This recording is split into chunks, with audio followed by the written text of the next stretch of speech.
Gramag of anseo maid anseo an dá leabhar a guest ag Tomás an sin ag an túis. Can acu Pluid mar a deir siad in Maryland does exactly what it says in the tin blanket agus an Cuireann on the blanket. So it kind of went acu in Ilga, it was kind of went ella in Maryland.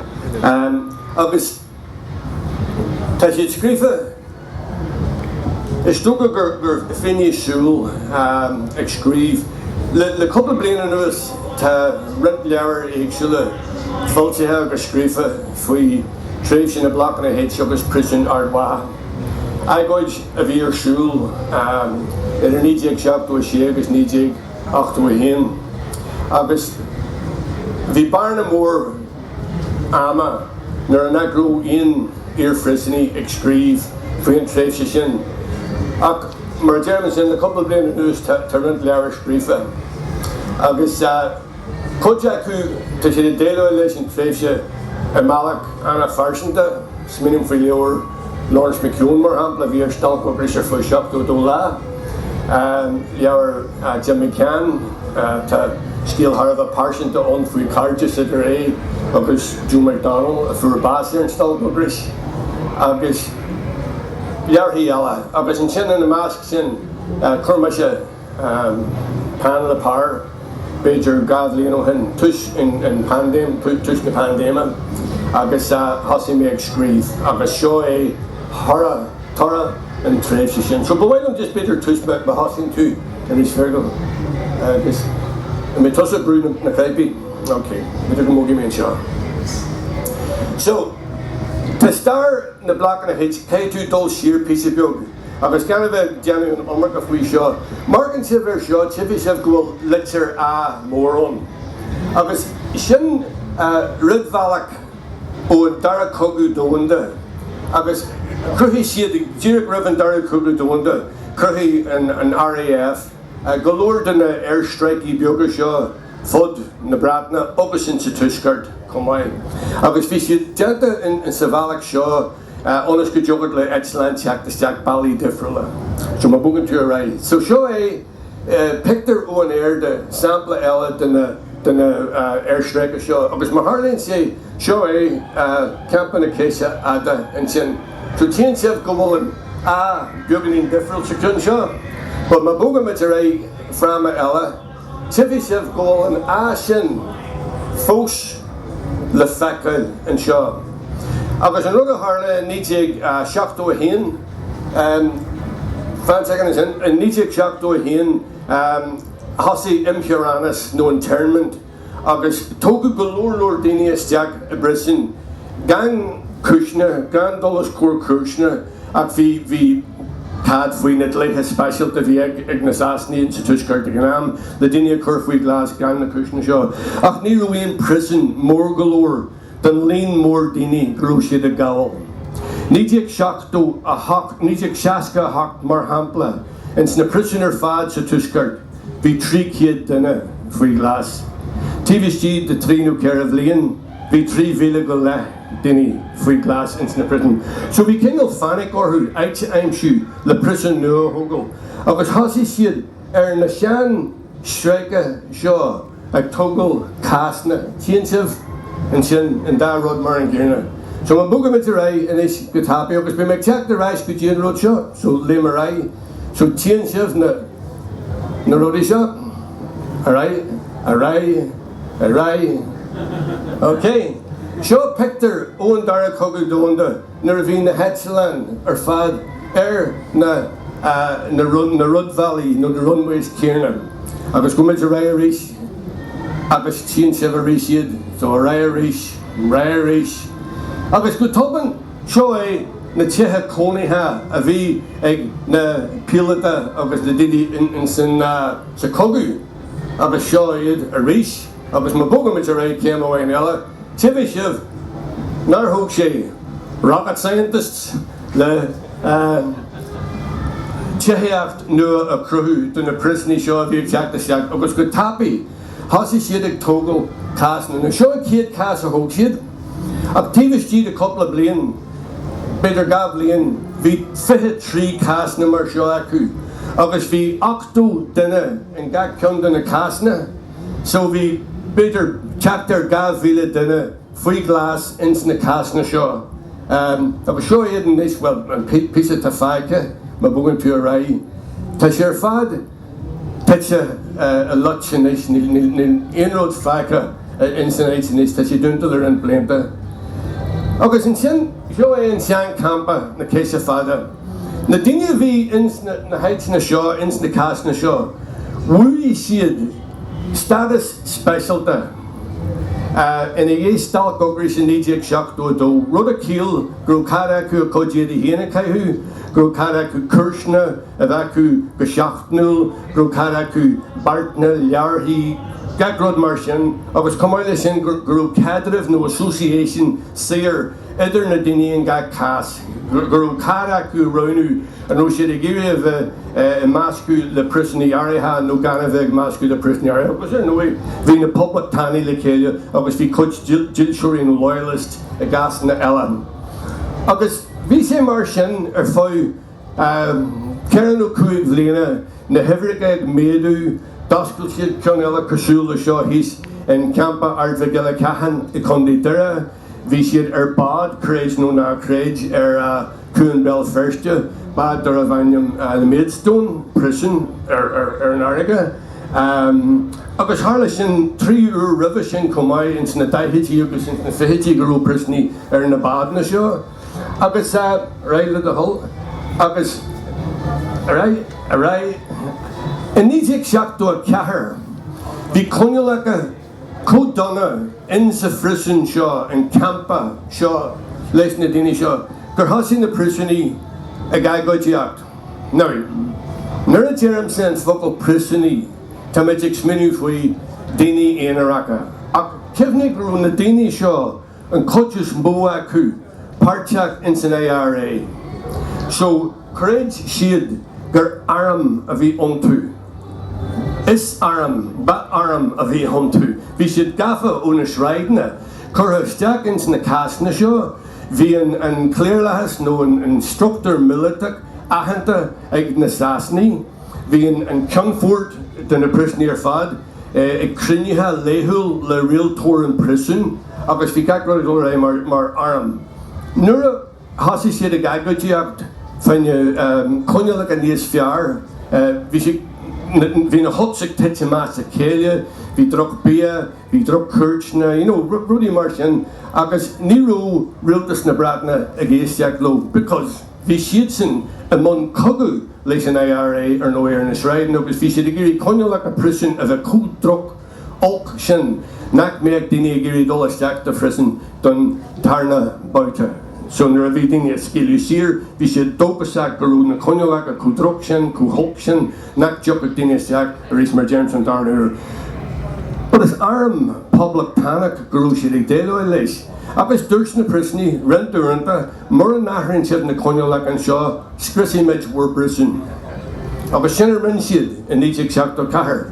Chuir siad neit ar fad 3 henne, so na casna álíonn seo a bhí tóca ins na blianta ribh sin, thosaigh siad tinne in mí dearad fór, agus go meascail tá siad buganí ná sord, but má leann tú a rai. Seoid na coinnealacha, just go siar second óin, seoid na coinnealacha ó Greengraf na ón tréise, mar tíon sin bhí na heitsna lofa a gnáim sin, agus a rai, thosaigh siad an céad seo pictrí a thóg arm na bratna ón air. Hannig siad isteach nuair a thosaigh an céad mór seo, tíbhtí den Ballion prison, agus thosaigh siad a caiithú CR gas ón air a níos ar na prisní. Agus gortú go leor prisní in sa céad a land seo. Níos más na sin, ins na blianta ó óhan, tá hart fa gá céad den na prisní a bhí in sa frisin an ihe gur hit siad an gas orthú, in é bás oil de ailsí éagsúla. Agus tá factis ar siúlan a géirí an níos na caipisí rúnda a scéalú oscailte go bheicí daoine cadé go ddíreach a bhí arm na bratna caiithú ar na prisní a níhe sin. So ar é leat le a hol, so seo é pictory ón tréise an torúd an céad, landsiad a rai, chuirsiad mar German sin an éitir fad, seo pictory ón motorvalach a tóg daoine an ihe. Agus tíbh si de ihe amháin bhí in prison scrista. Right lad, agus seo a rís pictory ón tréise. No, just is féidir go beagnaí níos tápúla in is. So stop me to find seo. So nídíigh seachtó cethir, an éitir fad Deutsche síos, dag siad na prison í fós faoi ghlas, tíh is tíd in na Ballymóra in sa prison, a chur siad brethebh Sasnach isteach ar a bhainneam Gardner, agus an trúr tugu de Gardner na fáil amach, cad é a harla in sa prison in ihe sin go raibh na prison í abal de seala bháil ar prison agus an éitir fad a scriosú. Agus Hannig Gardner reis listen an tourist seo a gra ever a hen cur jeru le status polituil mas féidir, because is an status polituil atá na dhé and cocht a hort in na prisni and éit a scriosú. An tarna rod na go ro na hifrica ro ard in éon éit a bhain nar hannig sib na casnan sin in gach cas bhí 8 duine, so bhí an unit grow na údras prison a bheith déile leis a gíanam na 8. So bhí sé gra caiimiid an ever sin a leidú. So hasí sé móú go méid prison nua tóca. Agus in sa prison nua seo, nach méid aon na Blocanna nó na spásna níos mó na aber 25. Agus níos móna sin go méid gach na faoi ghlas I gilíní éanareacha ag deireadh an lei. So an éad nó an tainad a bhí sé leidú ó 8 duine, 8 prisonach go dtí duine amháin. Agus hannig siad suas leis an dearú de H. Cuireann hEoghan, beidir go mógaid a rai beagnaí. So Cuireann hEoghan in gach H, 25 cilín in gach cos den H. Agus mar a German sin duine éonar in gach cilín. Agus nuair a bhfuil sé go bhain faoi an status polituil ón na daoine. Ba anan sin agus a rá go méid na daoine in sa prison seo, go méid an prison ag déile lo mar harpi nó mar criminals. Agus mar a hiigmeid in sna bliain den dhé sin is policy a bhain as trí policy éagsúil a bhírsúil acu gan nídíigh teachtó cethir. Géad chun na normálú, bhí sé géirí an trid a bhírsúil taobh muí ar na shreidna a dhéanú a rá gur tuchad lo coinnealach a thuirtearáis go dtí rud normálta. So bhí siad mar hampla ag cruthú postna agus jobbanna. Now nílas agam mas Kevin Líon dana an tainneam John DeLorean. Well, bhí John DeLorean an duine a cruthí an gull-winged glústan seo atá an usage in Back to the Future mar hampla. So bhí DeLorean ag teacht isteach go dtí Belfast, glór agad caiith isteach go méid siad cruthú postna agus rudí mar seo. But is breg omlan a bhí an níor na postna chun marachtáil ruada in Back to the Future, Back to the Past, isn't the tappy agus bhí daoine the austeris. But ar fáid tréise gerid bhí siad a gra is féidir leis an tír seo sé condi a bheith normal there is. In tarna cos a bhí acu na rudí ulla nó ullaíocht nó ulsterization. Nach feib idir era agus sastan a bhíon, nach feib idir ga náisiún a bhíon, ach feib inmhanacht an sé condi. So bhí siad a gúir rá is féidir leis an rud seo a réiteach imealach inmhanacht. Agus an ulsterization a bhí a gceist acu na go méid arm na bratna tócaí ó na shreidna agus go méid an RUC in sa phríomh éit in sa cogu seo a bhírsúil. Agus an tríú cóid na agus seo é an is and na Blocanna H and criminalisation nó choralú criminalisation agus bhí siad a gcúir rá nach bhfuil íon cimí politiúla an seo. Ní ceist politiúla tá an agus in nídíigh seachtú a cethir thosaí termiacht nua ag teach chun cén ins na meán in sa tír seo thuí agus has agus bhí na hiiriseoirí Caimera, Harva Tolchinach, usually to win das in Termiak Nusha, agus hasi see the country Kirby, gangsterism, extortion rackets, racketeering, Baisti Shiad bandit country, Ardmacahas, Nadini Maha and Ardmacahas, can take you good talk Harriha as bandits of the on tour fad, and Dundalton, Kurshiad El Paso. In Bailesin. So we see the usually Termiak Marshaw, Araga Kirby, Eid public Tani of the amongst rackets. I was in Leictreach of the Aguna, Eid of Corrach, in the prison Nuashaw, in the Blocanna H. Now,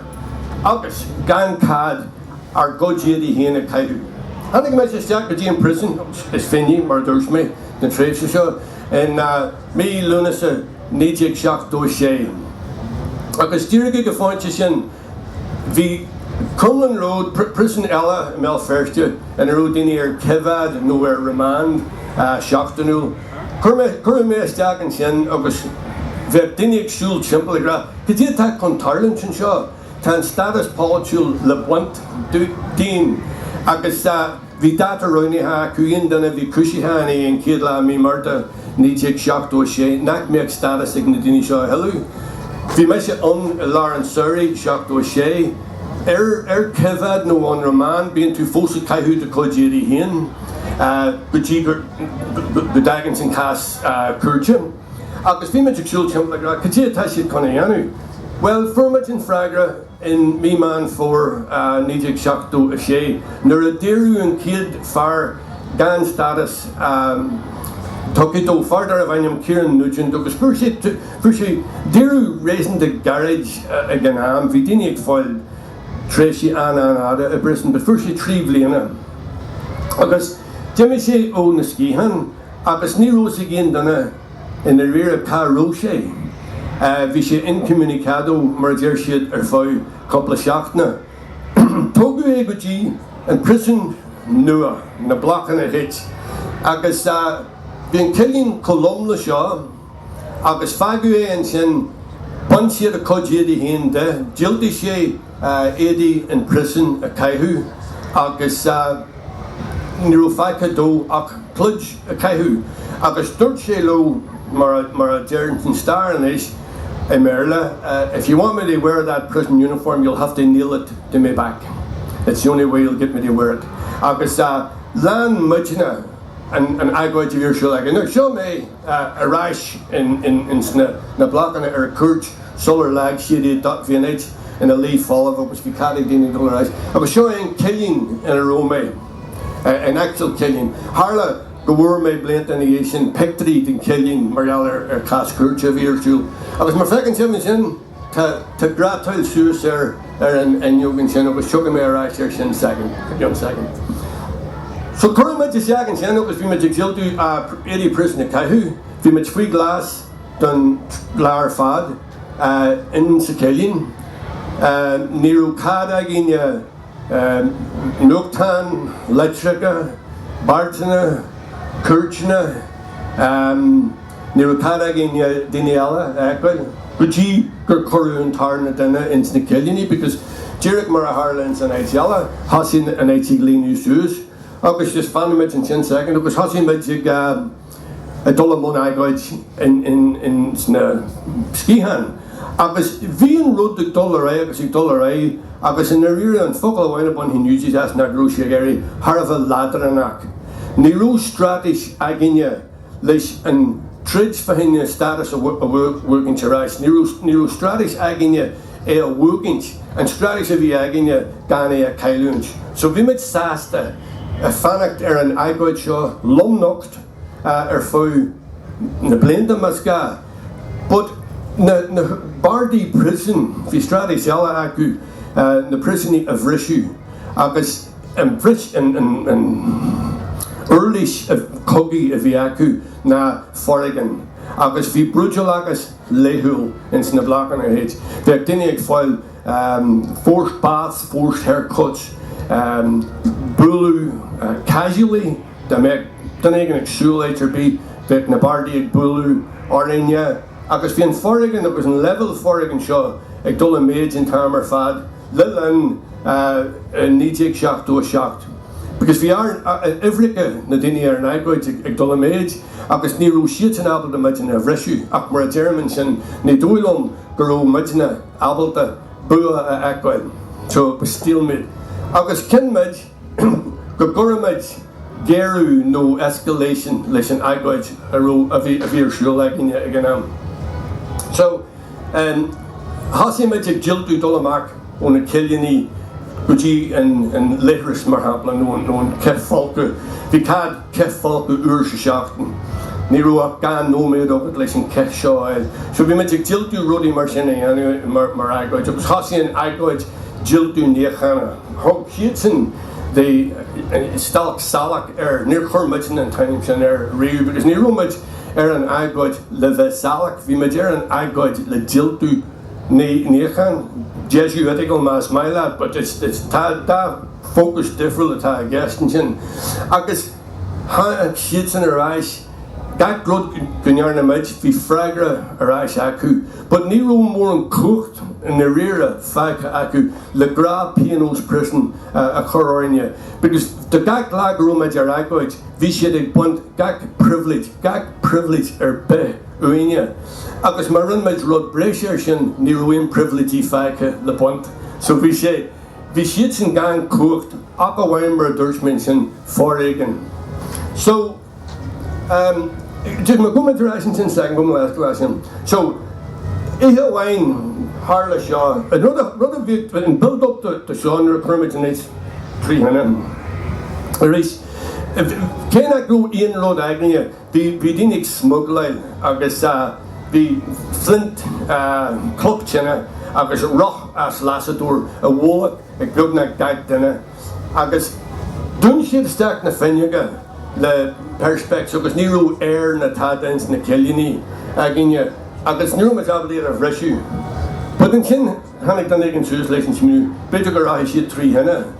So last mid tinti ins na kiliani and iha araha show is Photoshop at hand sure no like need show and fear skihan apis sin to show janta mar le liru cara harla rod harla na hasin perspective dul 300 vi in tiatak dov garam show ins na kiliani hilmet er fad garumit compasawel the tax to ins na his but gee the Hannigan chéad Paul Biogan in perspective was in whoosh fi na iser fad 300 agus gag an gnearna mis rodig mar sin ag brisi troscan ag brisi na finnig ag churn rud 300 vi siad sin mar dúirsmin sin exactor ex le fragar níos mó agus sa deirú chur siad gratail na finnig a gratail metal sin gur hais mé níos luha so ag pictar ela den na kiliani. Now, the daine tá raising the óga was beidir na go mór tuiscin deich ar an star agus ní rud táime chun ar anseo go mana mór an tanavas ará rudí mar seo but an rud atá ar na bailíonn sin na cac because ní rúid ag dul amach as na cilíní ar chorbí ní rú bailach eile le fáil ré le body waste bhí ag teach amach so bhí na cilíní cosálach le seo agus a rís mar harla seo é pictar de má chelín. Now, ní mór an pictrí den na cilianí ó duine gus níú camera aginine ar nói. An fá gurú a picture mar seo aginine na gurú ceire prisonach ceire cimime roinithe le cas cuirte a ghlagu an rialtas na bradna ins na cuirtna orpacha. Fuoine coinneach a bhí ar siúil agus stoppi mit an seoirí agus hanig siad an stagláhain agus thug siad greengrafna. The cilianí na daine bhí ar an agóid agus bhí meise ag gilín le den cethar far seo bhí ag ghlaicú an cas cuirte agus daithid blian in dhé sin hanig sesin ar sean caiipisi in efig de léadúra agus bhí na pictarí in sna rudí agus for méid cópta na sin fá go pictar up an de cilianí híon. Anyway, seo é an King Road hasí siad san exact isteach an sin le pressure brew esque faoi ard brew glan you know na glan course glan to consent agus that shit chapterach doing your lawain a jersey sin crates no na crates garha mark gas and paint bala cleaned by Orange Services using 1,690 gallons of boiling water. So obviously we kingled sense of humour macabre I come to the DD show I was seeing it and some Pluid show so we're going to try a piece of so Seoin Kingle Rourke a bheith ag daine in na Blocanna. Bhí na Blocanna H nó na Cillianí in na Blocanna H go measal.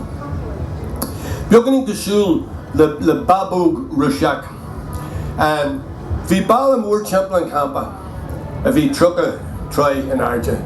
Agus bhí shrine dialgnach agus acoustic barriers agus stiff mar seo ar bar seo. Agus sin bhí bailí LSD, agus sin bhí bailí agus sin bhí phases. Agus tíbh siad in the phases hí na Blocanna, agus bhí gati ag dulasteach go dtí na Blocanna. Isteach go dtí an éit chuirsiad sin an fáine nó an éit lárnach a lár an Blocanna. Níos mó gati an sin. Airlock, seo airlock. Tá prison a fud an dún bunithe an cóir seo de airlocks. Ní bhíon gata bhain oscailte go dtí go an gata rifidúnta agus ruí mar seo. So ní bheith prisoní abalta siúil níos móna coppla céim in amáid. Agus sa dearú láran dul babú Ruiseach seo bhí an cilín híos in siscíhan an sin. Agus bheith talí a gcónaí ar siúil acu. Bhí siad thar a burtha faoin na Hefrica. Ní raibh siad igurí cailún tíon dana ón na Hefrica ó maidin go híthe cé gur tharla sé bhhaim go ham. Agus amar bhí gur bhug tú coppla céim ó scíhan a bhain go dtíon fáine. Bheith an scradail seo Doire, B-wing one on, A-wing one off, agus bheith Hefrica a gcónaí a cóir of acru an sin. Agus mar tharla seo pictar den lá dearnach gurú na Blocanna H on because tá siad dúnta is. Tíbh siad in prison ar fad, bhí éit eile acu. Seo an sean éit sin arú status, seo na Blocanna an sin. Agus a lár an éit seo, bhí prison beag eile ar leith acu. A thug siad sin the punishment block ar, thug meid na claracha nó na board ar. Agus in san éit sin, a bhí si intenta a bhí níos masan na Blocanna H, bhí prison beag eile in a nachrú truscan ar bíons na Cillianí, bhí laba deanta as amid planks ar concrete ar an order. Agus ion dana a bhí da mí fortune na drochaú acu golan sin na agóide ranú níocháin nó falcadón faoi brú in éad a thola híon ort an sin. Agus ní féidir chur síos ar achomhain. Má tháinig aon dana agah Abu Ghraib ar an nuacht coppla bliana óhan ar a bhí Saidú Americanach ag tuairtstructíte de prisní in san Iraq an sin. Agus duine lomnocht ar an order agus na bardaí na Saidú seo Pluid agus a léide sin. In san éid sin a tharla tógla amach as de Cillian hu lomnocht caiúisteach folcadón. Agus runú de corpa glanú le deck scrubbers, na scruban an móra cruí le Brussels agus ruí mar sin. Agus tharla sé dúsa an sin tharla sé de dearthain nóga faoin giad in na prisní a bhí ar an agóid fúrsaid seo ag pointáin na pointí eile. Bhí ceir a céad dana agine ar an agóid in San Umlan, bhí truc a cethir ban comrádaithe linne ar agóid i brisin ardmacha a bhí anna cosúil lenar na agóid ag an agus as an ceir a céad trucha duine sin tá céad seasca acu ina dhé básáil ins na blianta ó hen. Bhí na coinneolacha go dana, bhí siad cruí agus bhí siad ag buintúsítas chemicí leis na Cillianí a glanú agus a stúca ggóil daoine ag fáil bás den hirsme agus na after effects de sin cumáin. Dus maar gewoon te rijden dat de whole. So seo mar a dúirt sin an prison TV stíad in prison na punishment block. Seo méid duine and then féinneog hús ar a bar sin a rís ní echa riú as de inneog má bhí siad mí origin op. But tá sin taití amach as a céad is cumáin. Go mit a rai. Ní luair mé faoin crom, tá sin ceir glóir tá sé an crom an prison na méid daoine ar cavad solar méid is bócaí go dtí na Blocanna. Sean nó prison sean stíl mar ecan siobhan sin agus trí order agus ruí mar sin ar.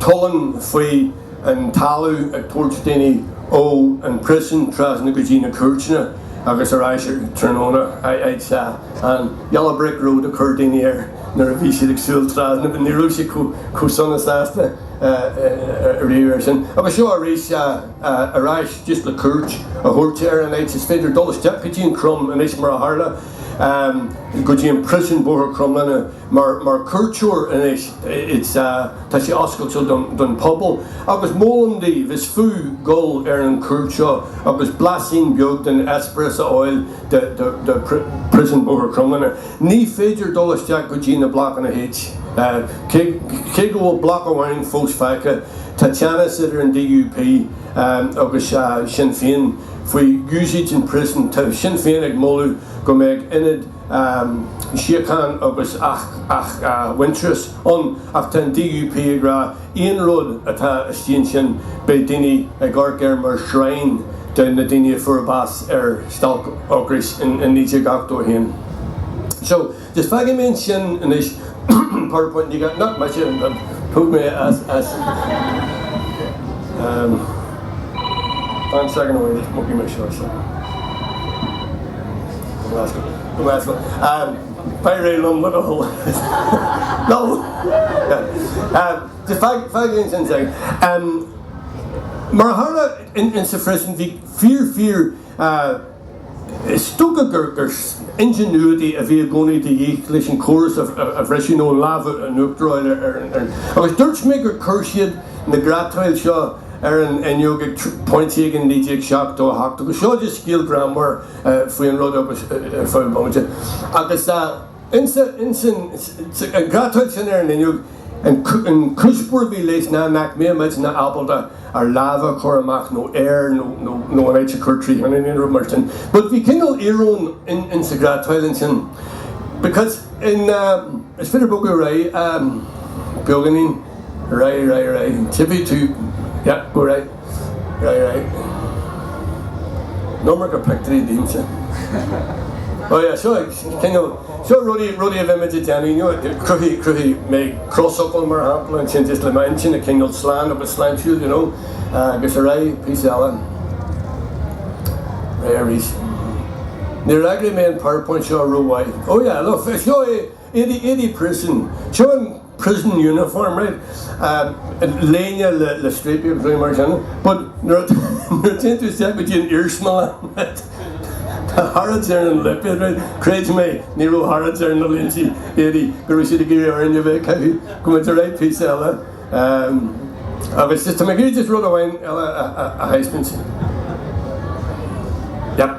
So, second line, rice. So, English, grammar, right? Dúirt mé faoin grátáil seo nó grid a chuirsiad ar na feinneige. Agus uanta tá rud a curtha ar effect féileachan nó butterfly effect, tarlíonn rud ag an mareáil ar rud ag an eile nó cad a curintú ar sin de heisme thar an rud seo. Nuair a chuirsiad an grátáil ar na feinneige, bhí siad sin a gurí maidine a cinneal smachtithe agus commerceid bí a teornú óréine. In nídeag seachtó a ní nó nídeag achtó tíomhmuid in frisin, bhí meid na faoi ghlas an tamar fad, ní rúm fáil nuacht nó scéal na tanna mar sin ach amháin ar cúirt in éana méasa. Agus féach daoine ag smugláil teachtarachtaí amach agus ceanú publiacht faoi an rud a bhí ag tarlinn agus ag tógal an facta seo le stadas óil aráis. But ní rúm ag fáil nuacht isteach chun minic sin. Agus hasí daoine ag curraiciún na chéile tíomhmuid agus an jogad lo radio a chruthú nach mé cuachtaí go jogad lo smugláil isteach agus tá cinál radio dar a bhainneam crystal radio agus tá beidir go tuairmé fáilte an duna spás takear éis ruth. But tá diode TVSG de crystal radio atá glacu le corthaí tonta radio on air. Agus mas féidir le na tonta radio seo a cheansú nó control smachtú in Ballaghagan is féidir leat éisteach le radio. So an rud a tharla ná chuirsiad an diode an agus chuirsiad srangan a teach amach as fainne aeróg agus earth. Agus bhí meidna chun an srang ar na feinneige a úsait mar an aeróg agus an na pipi mar earth. Now, cefnig bhfuil seo runda, seo ní carag in your ruddy marshal. So we heard for bidder, ach no jigan, who's moltes, the Jim Preston.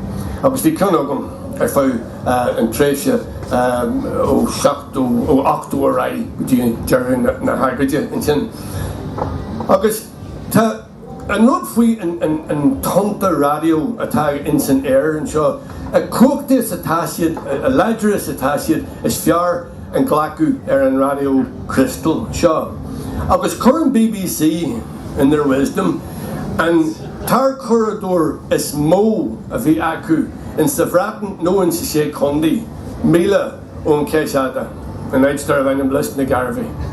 Okay, so ta an erog morsha a Creelu BBC station, Care station, BBC radio, imagine go here and send Mila on Campa.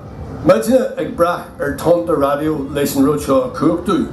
Agus in sin taggins na Hooders prison is jack. Agus current sheets and gratal more metal shoes are na finding a doing ya a time our erog needs to go is right. Agus more a right joke having Hugged lad Sky TV or Rodvisha cook taxin. Agus na court to include and go get the close the job the station radio oil. Gan Kincheracht, Ock and Kincheracht, the wine of the BBC here, but Gan Kincheracht, the medal, the Nucht, or Von Lehu, I was Vishanana and tábhachtach, done morale, done manma, done spread up a shorty martian. Today, Ernoi, Critney, and agóid Shaw, and Tragoid, of us, Dinia Foil Bass. Has the stailc operation níocháin octo, Agus Critney, Gan Leictreach Solier. Agus curú tuslet le stailc ocrais ela and me Marta níocháin octo hien the Bobby Sands. Agus vi Bobby Sands agus na daine ela dear daine, gur leich iad agus nílion hours na gur leich iad in Savalach sin, but na bhí siad linne in na Blocanna is cardia agus comradithe upon two shakas, daine more pedestal in was and vi gra daine a bhí on a run rud Eskakdul, Shannon Balak at Bader, Gurhin, Shaw. Cuireann stailc ocrais on me Marta, Kidla me Marta, Octo Hin. Agus Lan and Stailc Shaw array, Bass and a Bash, faoi shaft me, Guji, me man for, me Jerif for Gumalaskal and Blaine Cuireann. Agus in Tracia Shin for Jechner, Far Bass, Aaron Stailc. Kojaku. Vi siad siúscuidí seachtú lá Gambia agus fur far away mar habla Martin Herson Bass and a Tracia Garage daithe de Sheila so vi span raising the more and pain agus in fullinch a virsúl ag na fer agus in pain agus in fullinch a virsúl ag na clanna na teuli na fer for a Bass.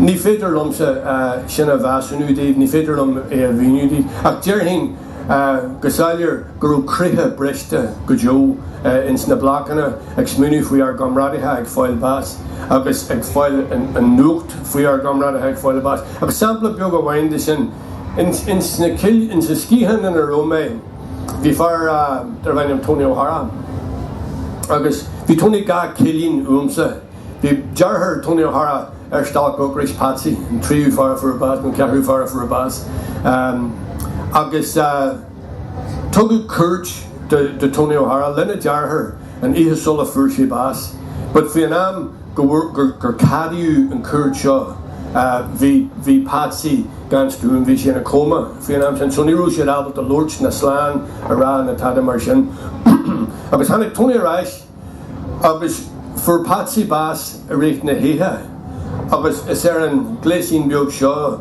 a fur mé an scéal agus an sin is mise a bhris an scéal le Tony go dearthar ní a básáil a réit na héthe. So bhí sin an cruí, orine in sa scíhan comradithe mar a dearman sin bhí Joe McDonald in sa scíhanlin agus ag smínú fuú agus smínú faoi na teulaí tíad muí agus ag smínú faoi ar teulaí híon ar nói a bhí ag folaint in sa rud seo ar fad Cormaic.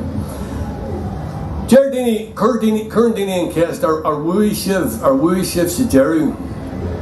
Agus noi tugu ar godjeri ar ice doing ya. Agus since na blinty and the Asian Jerry Linya, and Conulaca, I want a mac, a V better near Star Riu, Namar a V Insnacast, and Sakit Dolcius, or Noe. At price an ard a V Agus could ye gloon in a ye, gloon in a yation, tis ye tábhachtach gold scéal and tradition, Lusig Dini, Agus arise could ye, or a Hossime, listen Daliars in a Malav, tis ye tábhachtach go me and Dini. A V Parchak against the hagóid sin, a will na kivney aku, agus a will an tahi aku against it in scéal, a reach mar durs me free and radio gan kencheracht, because near Tadini Ella against our scéal, better go slant valga wine no clean balak yala aku, but in scéal a ancient danish in sitre show died blain in the Asian egg prison hin she didn't go better sin and scéal is tawti because tashi bell finish shul on tradition so tell you foil han and you or no but tashi foil receive Pluid Pluid.ie tashi foil kush kim tashi foil in shapi yara maha a dealings yara gilga nimmer go to foil gak shapa yara fatitier I was grumina magaf as and